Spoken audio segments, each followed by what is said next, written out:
Hi boys and girls, and welcome back to the workshop for week 3 of STEM recycling. Today we're going to make an unusual type of a clock. Before there were clocks, how did people tell time? Well, they used the sun and the position of the sun in the sky, and we're going to do the same thing as we make a sundial. So in your envelope, you're going to find a square piece of cardboard. And the first thing you're going to need to do is make this into a circle. It doesn't have to be a perfect circle, but as close as you can get. You may want mom or dad to help you draw the circle and then cut it out. Next comes the fun part, because we're making an emoji sundial, so that circle looks just like a face. And now you could take markers or crayons or paint and paint a neat emoji face, just like mine. This is the example that I give you also. There's another type of emoji face that you can paint. So have fun with that. And once you've painted it or colored it with crayons or markers or colored pencils, you're going to need mom or dad's help again to make a small hole in the very center of the circle. My hole is a little bit big. You might want to make your hole a little smaller. Okay, next thing you're going to do is right up at the top of your emoji face, you are going to write the number 12. Just like that. Okay? And after you write the number 12, you are going to take your pencil that is in your envelope. You can sharpen it, and it says to take the sharpened point and put it in that little hole you made, smaller than mine, and hot glue it if you have a hot glue gun. If not, you could use regular Elmer's glue, but you may have to hold it for a little while or support it while it dries. You want your pencil to be pointing a little bit towards the 12 that you just put on your sundial. So kind of like this at an angle, if you can see what I'm doing. Okay, that's about the angle that you want.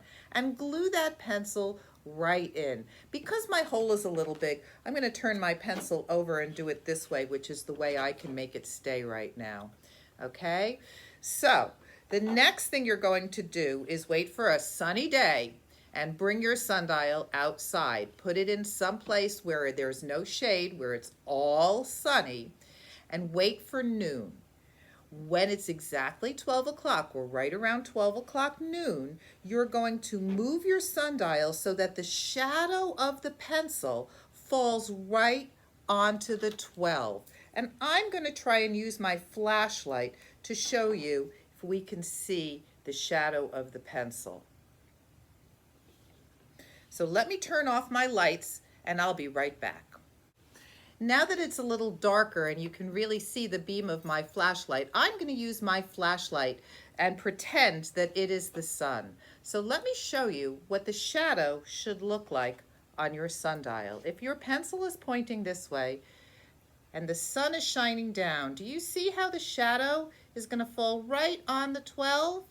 And then what you're going to do is you're going to put, once you've got that shadow from the sun falling right on the 12, you're going to take a rock and put it right on your sundial so that it doesn't move.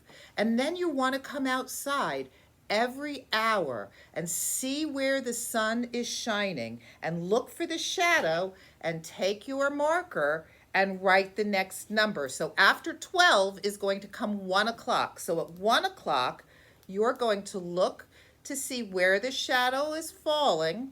It's not going to be on the 12 anymore. It will have moved, and you're going to see where it's shining, and then you're going to write a 1 right inside that shadow on the edge of your sundial.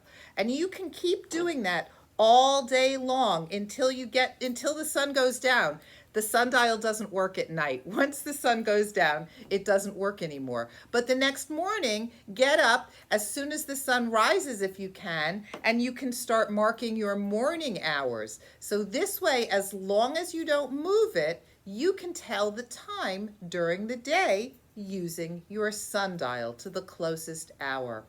I hope that you have fun. Experiment with it a little bit and see how it works. I actually have a metal sundial in my garden, and so I can tell the time. It doesn't work early in the morning or late at night. There's too much shade, but in the middle of the day for about 5 or 6 hours, I can absolutely tell what time it is to the closest hour. It's fun to play around with things like this. We've been talking a lot about the sun in this class. I hope you enjoyed making the sundial, and I will see you next week. Bye-bye.